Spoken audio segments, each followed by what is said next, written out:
0500 hours, Gulf of Mexico coastline. A thick gray mist rolls off the warm water, shrouding the white sand in an eerie pre-dawn gloom. The humid air feels heavy and sticky, clinging to the skin like a wet sheet. Along the dune line, the rhythmic scraping of shovels cuts through the quiet as hundreds of soldiers dig into the soft earth. Diesel fumes from idling armored vehicles mix with the sharp tang of salt spray. The waves lap gently against the shore, masking the metallic clanking of tank treads settling into defensive berms. A sergeant checks his watch and wipes grime from the face of the dial. He signals a brief halt to the digging. The perimeter seems secure, with heavy machine guns positioned to cover the northern approach. The radar dish on a command truck spins lazily, scanning the empty sky above the ocean. Nothing moves above the water except for a few early seagulls diving for fish. The horizon remains a flat, dark line, betraying no sign of the threat looming hundreds of miles away. Soldiers toss heavy sandbags onto the lip of the main trench. Heavy boots stomp the loose earth flat to create stable firing positions. A mechanic wrenches a bolt tight on the track of a main battle tank. Sparks fly as a welder patches a section of auxiliary armor plating on a troop carrier. An officer unfolds a tactical map on the hood of a utility truck, tracing a defensive line with a red grease pencil. He points to the north, barking short orders to a radio operator standing nearby. The operator nods and speaks urgently into the handset, relaying coordinate adjustments. Further down the beach, a squad drags a massive camouflage net over a rocket launcher system. They pull the netting tight, staking it deep into the ground to break up the vehicle's silhouette. Sweat drips from their chins despite the early hour. The battalion commander surveys the line through binoculars. 693 men dig in, hardening their positions against a ground assault they expect from the mainland. They check their rifles, they check their ammunition belts. They do not look out to the open sea. They do not look up at the clouds. 0520 hours, aircraft carrier Deep Atlantic. The steel flight deck vibrates with a low, bone-shaking hum.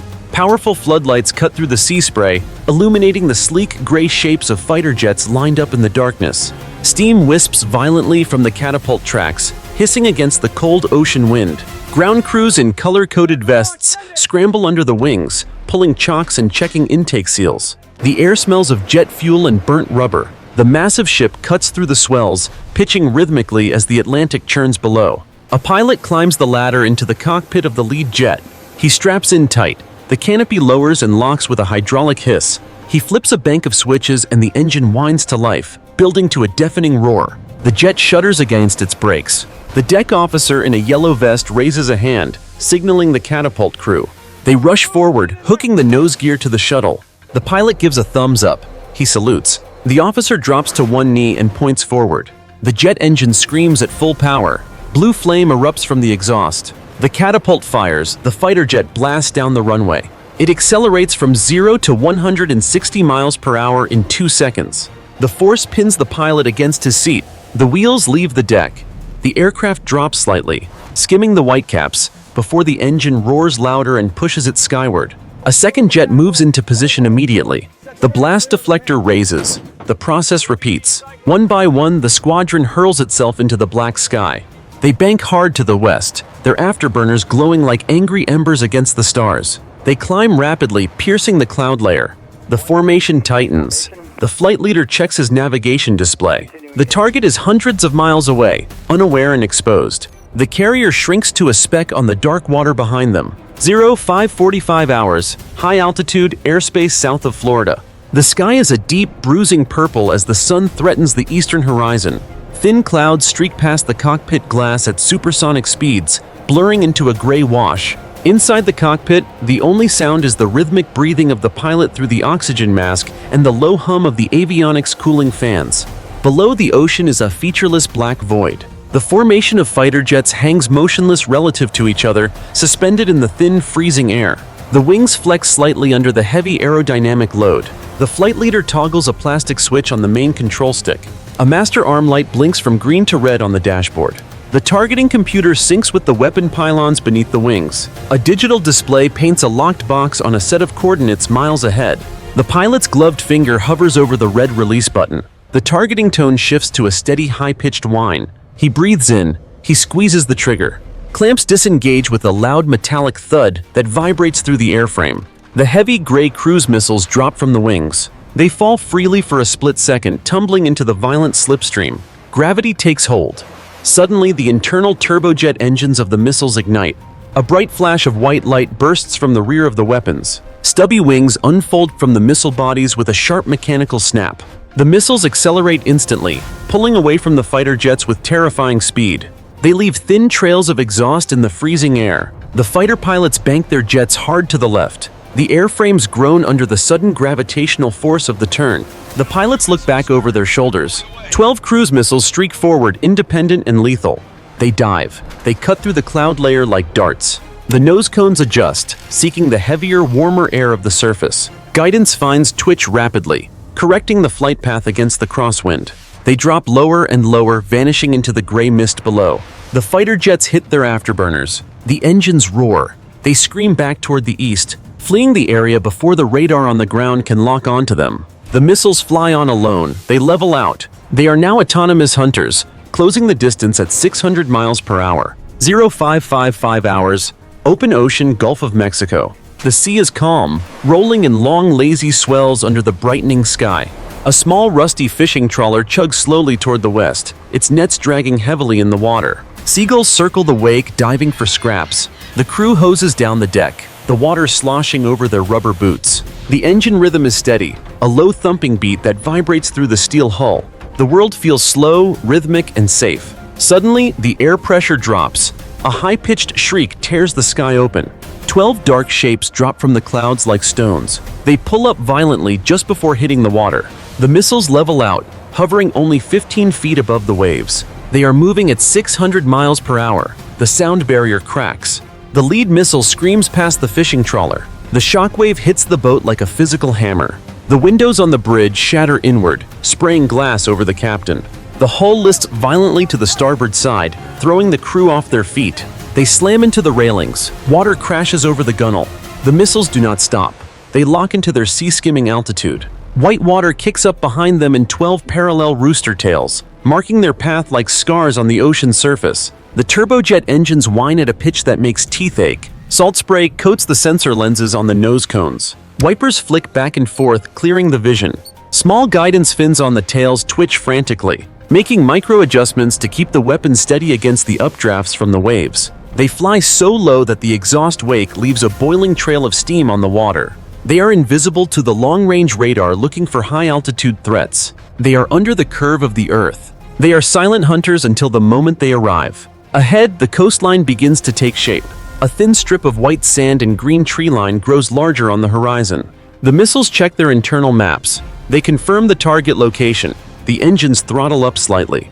The formation spreads out, widening the net. They race toward the land, 12 unstoppable arrows pointed at the heart of the beachhead. 0558 hours, Air Defense Command Post, Beachhead. The interior of the radar truck is cool and dim, lit only by the green glow of the circular scope. The air conditioner hums, fighting the morning humidity. The operator leans back in his chair, taking a sip of lukewarm coffee. The sweep arm on the display rotates rhythmically. Beep. Silence. Beep. Silence. The upper airspace is clear. The coastline is quiet. Suddenly, the bottom edge of the screen flickers. A single red pixel appears at the very edge of the range ring. Then another. Then 10 more. They appear out of nowhere, popping onto the screen like blood spatter. The operator drops his cup. It spills brown liquid across the console floor. He leans forward, squinting. The contacts are moving impossibly fast. They are not ships. They are skimming the waves. "Vampire! Vampire! Inbound!" he screams into the headset. He slams a plastic cover up and punches the large red button underneath. Outside, the air raid siren winds up. It starts as a low moan, then rises to a piercing mechanical scream that drowns out the surf. The sound waves hit the soldiers in the trenches like a physical blow. Shovels drop, heads snap up, eyes widen. The relaxed atmosphere shatters instantly. Officers sprint from the command tent, pulling on helmets. A sergeant kicks a sleeping soldier awake. "Stand to! Stand to!" he roars. Men scramble for their rifles, slipping in the loose sand. They throw themselves against the dirt walls of the trenches. They point their weapons toward the sea. The radar dish on the truck spins frantically, trying to lock onto the low-flying targets. The hydraulic turrets of the anti-air cannons whine as they slew around, searching for a target. But the horizon is empty. The threat is still too low, hidden by the curve of the earth and the spray of the waves. Then they hear it, a distant tearing sound, like canvas ripping. It gets louder, it turns into a shriek. The first missile clears the dune line. It flashes silver in the morning light. It is right on top of them. 0600 hours, central camp perimeter. The lead missile clears the dune crest at 400 miles per hour. It dips its nose, ignoring the frantic tracers of small arms fire that zip uselessly past its fuselage. The optical sensor locks onto the heat signature of the main supply bunker. The guidance fins snap hard to the right. The weapon dives. It slams directly into the roof of the central ammunition depot. The 1,000-pound warhead detonates inside the structure. For a fraction of a second, the bunker swells outward like a balloon. Then, the concrete roof disintegrates. A sphere of blinding white fire expands outward, vaporizing sand, steel, and flesh instantly. The ground buckles. The sound arrives a split second later. A thunderous, chest-crushing crack that shatters windows 3 miles away. The shockwave hits the surrounding structures like a solid wall. It pulverizes the brick walls of the command post. It snaps palm trees in half like dry twigs. Tents flatten instantly, burying the men inside. A parked transport truck flips end over end, crushing a defensive sandbag wall before landing upside down. The fuel tank ruptures. Burning diesel sprays across the clearing. Soldiers within 50 meters of the epicenter vanish in the thermal pulse. Further out, the blast pressure lifts men off their feet.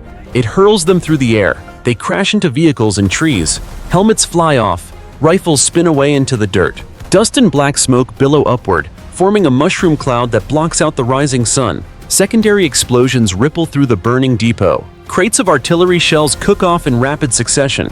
Boom, boom, boom. Shrapnel whistles through the air, slicing through the canvas of surviving tents. A tire from a destroyed Jeep lands with a heavy thud on the roof of a dugout. The air smells of sulfur and roasted meat. 0602 hours, infantry barracks and vehicle park. The ringing in the soldiers' ears drowns out the shouts of the wounded. Gray dust from the first explosion coats the camp like snow, turning men into ghosts. Survivors stumble away from the burning crater, dragging limp bodies through the sand. They look up. The sky screams again. The remaining 11 missiles dive from the smoke. They do not miss. 3 missiles slam into the row of wooden barracks. The structures disintegrate instantly. Roofs collapse inward.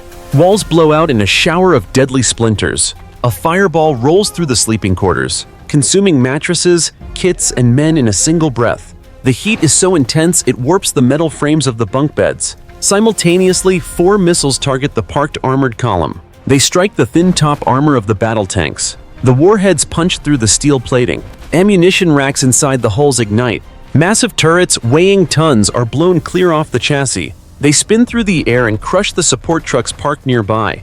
Burning oil sprays over the sand, creating a sticky, flaming river that flows toward the trenches. The remaining missiles strike the perimeter fences and the command, control, and communications antenna. The explosions create 2 distinct walls of fire, one at the barracks, one at the vehicle park.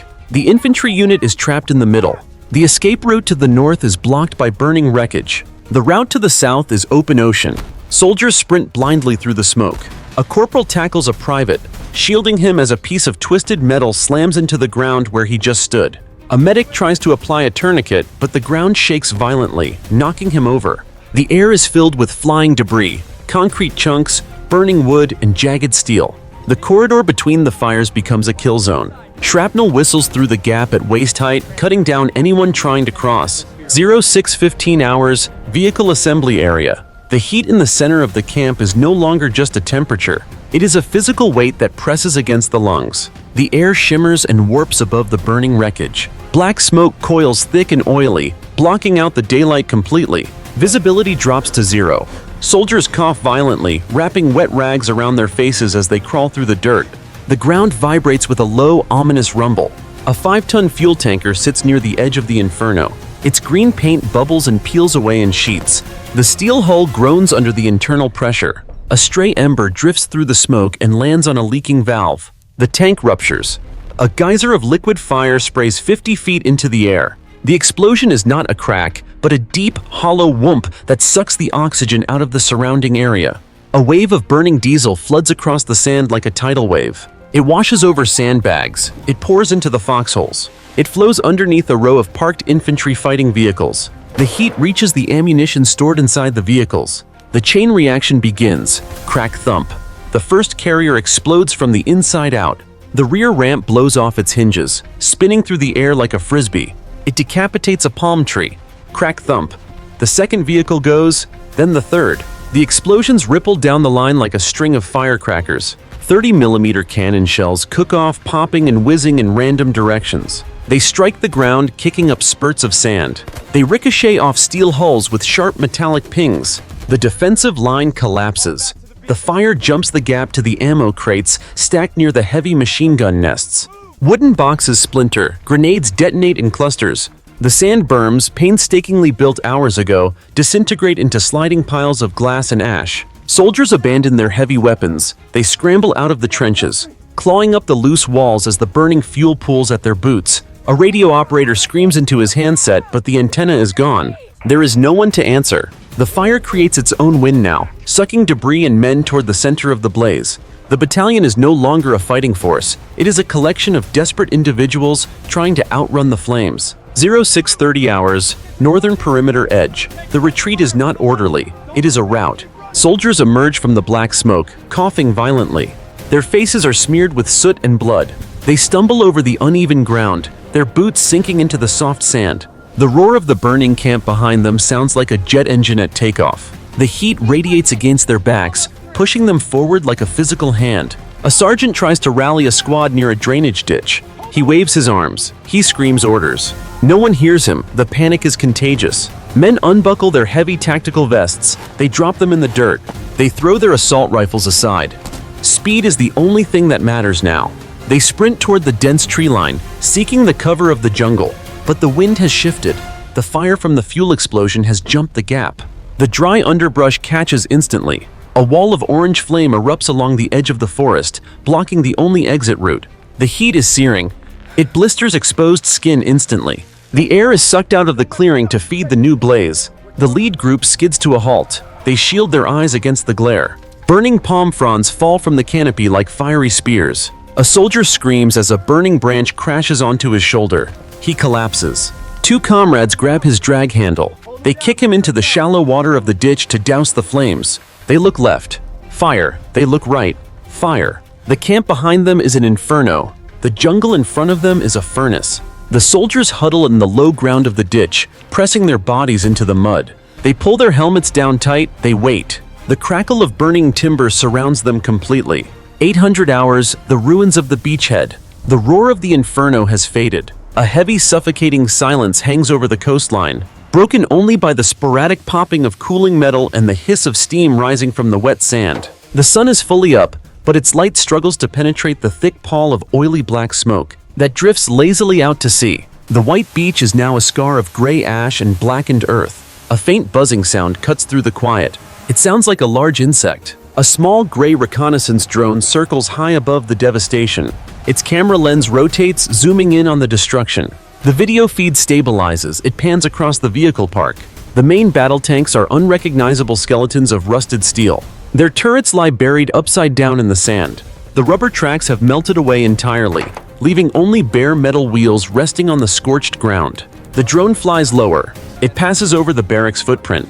There are no walls standing. There is only a flat, rectangular stain of white ash where the buildings used to be. The wind blows the ash gently, revealing charred remnants of bed frames and helmets. The camera tracks to the drainage ditch near the tree line. It switches to thermal imaging. The screen turns gray. It looks for the bright white glow of body heat. It sees nothing. The heat signatures are cold. The bodies half buried in the mud do not move. A boot sticks out of the water, motionless. Miles away, inside a secure command center, a British intelligence officer stares at the high-resolution monitor. He takes a sip of water. He types a short command into his console. The drone banks sharp left and climbs back toward the ocean. Its mission complete. The officer picks up a red telephone. He speaks 3 words. Target totally destroyed.